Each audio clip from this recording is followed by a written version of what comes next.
Shalom, shalom, peuple de Dieu. Naye ko kabola sango na bino na pokwa na lelo. Ngai moumbu na bino, la révérende pasteur Marie Kakoko. Oyo azwani na mission évangélique ainsi dit l'Éternel. Yo mutu oyo kingai pe yo mutu oyo kolandanga na pokwa na lelo na yebi ke kozala desite. Nzambe alinga kota na ndako na yo naza kosenga yo ofungole kuke pote ya kota. Tika Nzamba pambola. Pokwa ya lelo message na biso ezali nini oyo tomemi na pokwa na lelo.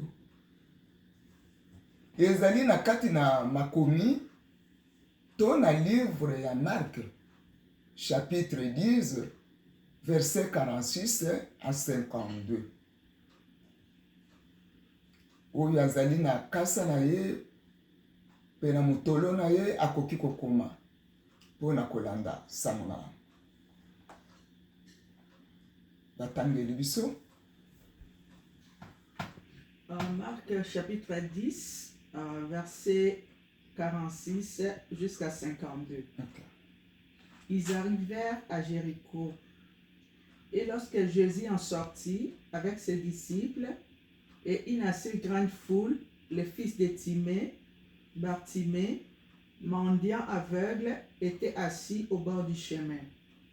Il entendit que c'était Jésus de Nazareth et il s'est mis à crier: Fils de David, Jésus, aie pitié de moi. Plusieurs les reprenaient pour les faire taire, mais il criait beaucoup plus fort: Fils de David, aie pitié de moi. Jésus s'arrêta et dit: Appelez-les. Ils appelèrent l'aveugle en lui disant: Prends courage, lève-toi, il t'appelle. L'aveugle jeta son manteau et se levant d'un bond vint vers Jésus. Jésus, prenant la parole, lui dit: Que veux-tu que je te fasse? Rabouni, lui répondit l'aveugle, que je recouvre la vue. Et Jésus lui dit: Va, ta foi t'a sauvé. Aussitôt, il recouvra la vue et suivit Jésus dans le chemin. C'était la parole du Seigneur. Amen. Tika Nzambe apambola yo moto olingo yoka. Boye toyoki ni solo ya Bartimée oyo azalaki mokufeli miso pe mozangi moto na kosenga moto na mawa oyo azalaki na makoki te oyo akoki kosala eloko parce que azalaki ya kokufa miso. Mais ezalaki na mokolo moko ndeko oyo Bartimée ayoki sango ke ezali na moto moko oyo kombo na ye ezali Jésus de Nazareth, azali kobikisa, azali kosekwisa bakufi miso baza komona, bakakatani baza kotambola pe bakufa matoi baza koyoka, bikomba baza kobota.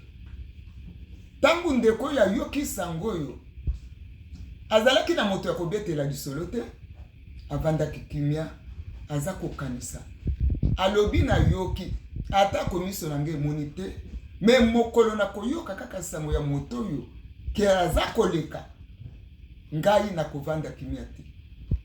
Ndeko oyo Bartimée azwaki mokano na kati na ye parce que balobi ke avandaki pembeni ya nzela, azalaki kaka wana butu na moi, esika azalaki nde kosenga oyo akoleka apesi mbongo ya solo, oyo akoleka apesi ye papier, oyo akoleka apesi mbongo ekatana, oyo akoleka apesi mbongo baliaka lisusu te, oyo akoleka apesi ye oyo kutu eza ata na moyen te. Mais lokola azalaki komona te, azalaki kozwa atie na kati ya manto na ye. Mais mokolo moko ayoki makelele bato baza koganga, atuni makelele wana eza ya nini? bayebise balobi ezali Yesu. Alobi Yesu de Nazareth, balobi yende mutu aza koleka. Alobi mutu ngana lukaka ye wana. Balobi ete Bartimée abandi koganga. Alobi fils de David, ayez pitié de moi. Fils de David, ayez pitié de moi.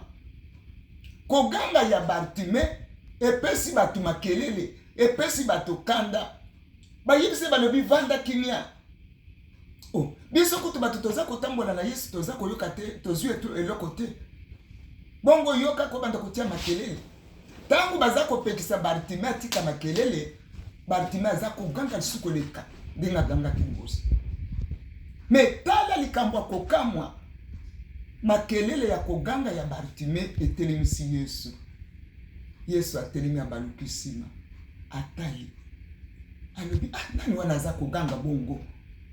Oyo aza kobenga nga mwana ya David yokela nga mawa nani?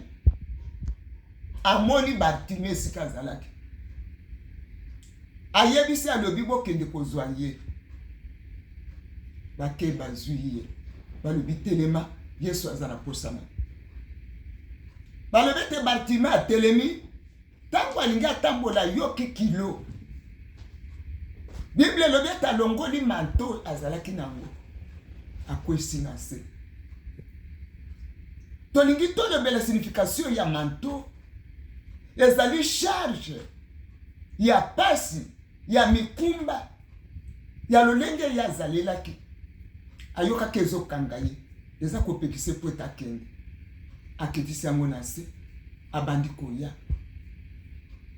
Me likambo nange ezali ke tango akomi liboso na Yesu, aza komona Yesu te, me azoyoka kaka mongongo na ye, azotala na ye kaka bongo.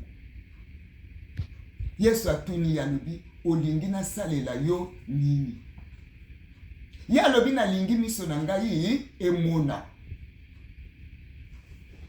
Ndeko yo mutu oza kolanda ngai, oyo eza lisolo ya Bartimée, azalaki mokufi miso, alukaki ke amona. Bongo yo na poko na yo ya lelo, likambo na yo ezali nini? Poko ya lelo lingi Yesu asalela yo nini? Poko ya Yesu azali na posa na yo, ya te obongo la motema, ye akota pe avanda. Tamzu posa na yo, to ya yo maladi, ezali mikakatano, ezali kozanga, ezali bobola, ezali kozanga kobota, ezali kozanga kobala, ezali kozanga musala, ezali ya kozanga kimia. Me ya Bartimée, ezalaki ya miso ya kokufa. Me lelo na lingina yebiso ke Yesu aza na posa na yo. Yesu aza kobenga yo. Alobi yaka. Yesu aza kobenga yo. Soki toke mbangu na kati na mokanda na Matthieu, chapitre nango 11, verset 28, eza koyebisa biso que venez à moi, vous tous qui êtes fatigués et chargés, et je vous donnerai du repos. Ndeko yo ndo yebiki mkumba na yo, mkumba ni nyozanango. Yesu aza na posa na yo. Yesu aza kobenga yo. Bartimée ye moko azwaki décision. Alukaki te mutu aloba pona ye.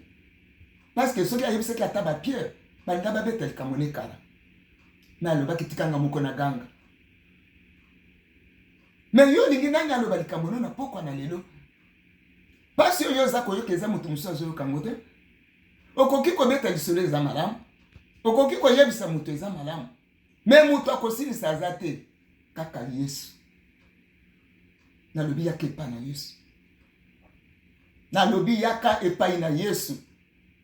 Yesu aza na posa na yo ndeko molingami yo mutu oza kolandanga na pokwa na lelo. Ozwi occasion ya Yesu aza koluka yo. Aza kobeta nekuke na yo soko fungola kokota. Ekuke eza motema na yo. Ndeko nanga yo moko komikoka te. Yo moko kosilisa pasi te. Ato beti mutu obeteli mutu lisolo kosilisa pasi na yo te. Eza na mutu tako kosungolo kola nzambe. me komona ya Bartimée esalaki likambo. Komona ya Bartimée bato bagangaki. Tango Bartimée amoni agangi, nde mokili oyo navanda eza boye. Bartimée aza koganga. Bartimée aza koganga. Tika Nzambe apambola. Tizalaki kofungola ekuke. Oyeba kokota. Pe obanda kolanda. Oyo ezali maloba na Nzambe. Amen. Oyo nga na memeli yo na poko na lelo. Munoko oyo eza koloba eza ya ngai. Kasi maloba oyo naza koloba eza ya nkolo. Ndeko na nga Nzambe apambola yo. Na nga Nzambe apambola yo.